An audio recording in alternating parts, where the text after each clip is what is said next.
It is 2026 and I've decided to re-record my entire paid courses back in 2022 and 2024 and offer them for free here on YouTube. So one lesson per video. If you're enjoying these free lessons, hit like and subscribe and consider becoming a member. So for lesson number 1, we're going to start from the basics, and that is learning color wheel. If you want to draw anything on Figma, you have to understand how the color system works. The primary colors in color systems in web applications, they are RGB. And as the name suggests, R is red, G is green, and B is blue. Also, you notice there is something at the top, which is HSL, hue, saturation, and lightness. We'll get into that in a bit. But the way RGB colors are written is RGB colon the channel, which is the number, and then here it is separated by comma. As a designer, you really don't need to know this because Figma generates this behind the screen. But if you want to communicate with a developer, you need to understand how RGB colors and HSL is being coded in the front-end development. So from 0 to 255, it is the minimum range and the maximum range of a channel. So for R, we have 255. That is the maximum brightness of red color. For green, it's the same thing. So we have 0 when we add 0 for R. Now we have no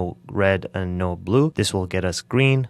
And the same thing, we will have RGB 0255, and that will give us the maximum saturated intense color of blue. If we go ahead and look at number 2, how do we break RGB in a color wheel? If you know, circle is 360 degrees, and the R channel, which is this one, it starts from 0, which is this point, and it spans all the way to 120 degrees, and that will give us the R channel. If you notice previously in slide number 1, for RGB, we were giving it 255. That will give us the maximum number of red color in terms of intensity. So if we translate that into a color wheel, we have to take a look at it from hue, saturation, and lightness, and that would start from 0. So the scale for hue, saturation, and lightness, the hue is 0 to 360, because it's a color wheel. The saturation is from 0 to 100 and the lightness is from 0 to 100. Right off the bat, you see that HSL is so much more powerful than RGB because RGB colors doesn't really give us the ability to choose the lightness as well as the saturation. Yes, you can choose the saturation by reducing the number of red. For example, if we make the red lower, we would get a different color. However, if we want to get exactly the same red in the different families from light to dark, we can't really achieve that with an RGB. So we would translate the RGB color into an HSL. So in Figma, if you draw a shape, here we have the fill. Figma already has the color conversion behind the scene. Hex color is the most popular version that you see is being generated. So if I click the eyedropper tool and hover over this, I will get basically the red color. And now if I switch to the RGB, Figma splits this into 3 different channels. And as I mentioned, 255 is the max. So if I go to 100, you see I am getting a darker version of red, but it is really hard to go and choose between different versions of red. So that's why we would switch to the HSL, and there we go. As soon as we switch to the HSL, we are getting 0, which is the color wheel, 100%, which is the saturation, and then 50% is the lightness. So now I have the same ability to choose exactly from this hue channel, which is the purest form of red, and then simply reduce it to 40. And as you can see, I'm getting a darker version of the red. So much easier for me to play around with the lightness value, as well as if I see that this is too bright for me in terms of intensity, again, not lightness, I can reduce the saturation to, for example, 60. You see I'm getting a more washed and pale version of the red. So now if I go ahead and take a look at the, again, slide number 2. So from 0 to 120 degrees, this will give us the red channel. From 120 degrees all the way to 240 degrees, that will give us the green channel. And then from 240 all the way back to 0, again, you can think of 360 degrees as 0 because